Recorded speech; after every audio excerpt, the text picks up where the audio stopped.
আসসালামু আলাইকুম। ম্যাচের আগে হাইপ, ম্যাচের মধ্যে kite. What is this bro? ভাই আপনারা কিভাবে দেখতেছেন ইন্ডিয়া ভার্সেস পাকিস্তানের ম্যাচগুলো? কিভাবে দেখতেছেন? এক্সপেকটেশন নিয়ে মাঠে যান, কিন্তু ওই এক্সপেকটেশনটা ফুলফিল আপ হয় না মাঠে গিয়ে। এটা অবশ্যই ডেফিনেটলি আমি মনে করি যে ফ্যান্সদের জন্য, ক্রিকেট ফ্যান্সদের জন্য একটা ডিসঅ্যাপয়েন্টিং একটা ব্যাপার।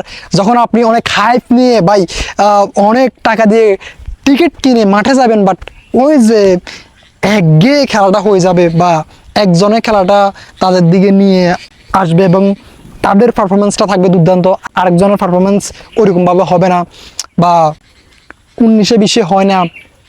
তো এটা অবশ্যই ডেফিনেটলি যারা এত টাকা দিয়ে টিকিট কিনে মাঠে গিয়ে খেলাটা দেখবে তাদের জন্য একটু হলো কষ্টদায়ক ব্যাপার নিশ্চয়ই। তো অনেকটা আশা নিয়ে, অনেকটা ভাই এক্সপেকটেশন নিয়ে এই পাকিস্তান ক্রিকেট টিমকে গ্রুপ স্টেজের প্রথম ম্যাচটা ইন্ডিয়ার সাথে যেটা হবে, যেটা হয়েছে ওইটার জন্য অনেক এক্সপেকটেশন ছিল পাকিস্তান ক্রিকেট টিমের উপরে, যে তারা দুর্দান্ত পারফরমেন্স করবে এবং ওই পারফরমেন্স দিয়ে তারা এই ম্যাচটা উইন হবে।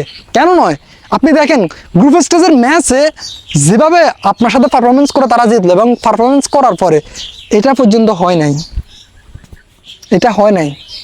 এটা না হওয়ার পরে যে একটা মেন্টালি এবং ইমোশনালি যে একটা ব্যাপার আপনার সাথে গড়েছিল, আমার সাথে গড়েছিল, নিশ্চয়ই এটা আপনাকে আমাকে হার্ট করবে না? নিশ্চয়ই হার্ট করবে। স্পেশালি পাকিস্তান ক্রিকেট ফ্যান্সদের অনেকটা কষ্ট দিবে এই ব্যাপারটা।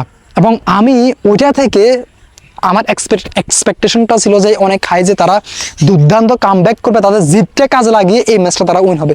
বাট তাদের ওই ব্যাটিং পারফরমেন্সের কারণে, দেখেন ভাই, ব্যাটিং পারফরমেন্সের কারণে আমার কাছে মনে হয় যে তারা এই যে সুপার ফোরের প্রথম ম্যাচটা তাদের সাথে হেরে গিয়েছে। দেখেন 38টা রান বাড়তি হলে এই ম্যাচটা আমি মনে করি যে লাস্ট ওভারের লাস্ট বল পর্যন্ত যাইতো। আপনি কি মনে করেন? নিশ্চয় যেত ভাই, নিশ্চয় যেত। হ্যাঁ, আমি হারতে পারি, কিন্তু লাস্ট বলে গিয়ে আমি হারি, সমস্যা নাই। বাট ট্রাই তো করি 30টা রান হইলে তাহলে ওই যে একঘেয়ে খেলাটা হইতো না, বুঝতে পারছেন? বা শুধু তারাই ভালো খেলেছে, তাদের পক্ষে ম্যাচটা ছিল প্রথম থেকে শেষ পর্যন্ত, ওইরকমটা থাকতো না। ভাই আমি আসলে অ্যাজ এ বাংলাদেশি, এবং আমি ক্রিকেটকে অনেক লাভ করি, I love cricket.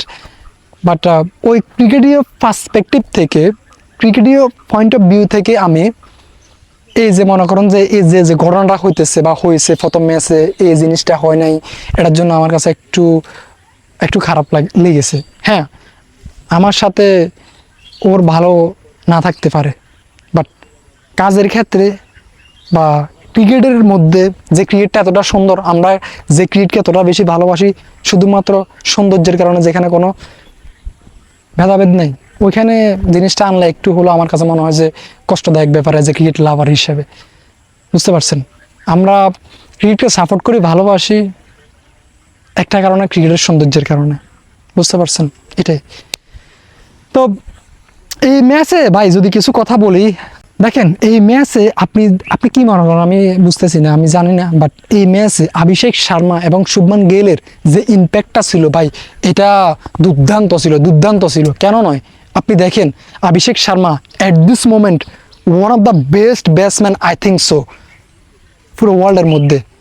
Strike rate এবং আইসিসির র্যাঙ্কিংও সে 1 নম্বরে আছে। এটা কিন্তু আমি মুখ থেকে বলতেছি না, এটা আমার কোনো বানানো কথা না, বা রিয়েলিটি ইজ দিস। পারফরমেন্স আসলে ওই কথাটা বলতেছে, বুঝতে পারছেন? কারণ দেখেন ভাই কি ইনিংস টানা সে খেলে দিল, ও মাই গড আনবিলিভেবল। এবং শুভমান গিলও দুর্দান্ত ছিল। আর ওভারঅল ইন্ডিয়ার ভাই পারফরমেন্স দুর্দান্ত। তাদেরকে হারাতে হলে অবশ্যই ইন্ডিয়ান এই ক্রিকেট টিমটা লাগবে, যেটা নিয়ে আসলে অনেক আলোচনা হইতেছে। কারণ আমার কাছে মনে হচ্ছে না যে এশিয়ার মধ্যে ওই রকম কোনো দল অ্যাট দিস মোমেন্ট আছে যারা ইন্ডিয়াকে ওই রকম পারফরমেন্স করে ডোমিনেট করে জিতবে, আমার কাছে মনে হয় না। কারণ ওই রকম টিম আসলে বা অ্যাট দিস মোমেন্ট আসলে আমি রিয়েলাইজ করতেছি না যে আছে, বুঝতে পারছেন? হ্যাঁ, ডেফিনেটলি ক্রিকেট যে কোনো ম্যাচে যে কোনো কিছু হতে পারে, গোলগুটির খেলা, হারতে পারে, জিততে পারে। বাট ওই যে দেখেন স্ট্যান্ডার্ড আছে না, বা আমরা আসলে ম্যাচের মধ্যে গেলে দেখতে পাই যে আপনার খেলাটা কেমন হচ্ছে, কোন দিকে যেতেছে, কে ভালো খেলতেছে, কে ভালো প্লেয়ার, বা কে জিততে যাচ্ছে এই ম্যাচে। প্রথম থেকে যখন আমরা এই জিনিসগুলো জেনে যাই, একটু হলেও আমাদের জন্য একটু কষ্টদায়ক ব্যাপার। কেন?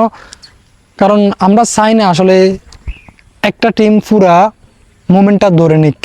মানে মোমেন্টটা ধরে নিক বলতে আমি বলে চাচ্ছি, আই ওয়ান্ট টু সে, মানে এই যে খেলা হবে লাস্ট ওভার পর্যন্ত, লাস্ট বল পর্যন্ত, তখন পর্যন্ত সব কিছু অনিশ্চিত থাকবে যে এই ম্যাচের রেজাল্ট কি হতে যাচ্ছে। তাহলে আমরা দর্শকরা, আমরা যারা ক্রিকেট লাভার্স রয়েছি, তারা অনেক বেশি এনজয় করতে পারি। যারা আসলে টিকিট নিয়ে মাঠে যায়, তারাও আসলে জিনিসটা অনেক উপভোগ করে এবং তাদের পয়সা আসলে উসুল হয়, বুঝতে পারছেন? কিন্তু ওই জিনিসটা যখন হয় না বা এক্সপেকটেশন অনেক বেশি থাকে, মাঠে গিয়ে আমরা দেখতে পাই যে এক্সপেকটেশন অনুযায়ী ওইরকম কোনো আমরা জিনিস দেখতে পেলাম না, তখন আসলে অনেক বেশি কষ্ট লাগে। বিকজ আর্নিং মানে টাকা আর্ন করা তো এতটা সহজ না। ইন্ডিয়া ভার্সেস পাকিস্তান ম্যাচগুলোর টিকিট অনেক অনেক হাই, অনেক হাই, অনেক টাকা, বুঝতে পারছেন? আল্লাহ হাফেজ, থ্যাংক ইউ ভেরি মাচ। আর কিছু বলতে চাই না, অলরেডি অনেকক্ষণ কথা বলে ফেলছি। এবং আপনাদের মতামত জানাবেন যে ইন্ডিয়া ভার্সেস পাকিস্তান ম্যাচগুলোর সামনে কি এ ধরনের হয়ে থাকবে, নাকি পাকিস্তান দুর্দান্তভাবে কামব্যাক করবে এবং লেভেলে মনে করেন যে বা 19-20 খেলা হবে, এরকম ম্যাচ আমরা দেখতে পাবো সামনে যে ম্যাচগুলো হবে। আল্লাহ হাফেজ, থ্যাংক ইউ ভেরি মাচ। যারা এতক্ষণ পর্যন্ত সাথে ছিলেন তাদের প্রতি অনেক অনেক কৃতজ্ঞতা প্রকাশ করতেছি। আল্লাহ হাফেজ, থ্যাংক ইউ ভেরি মাচ, আসসালামু আলাইকুম।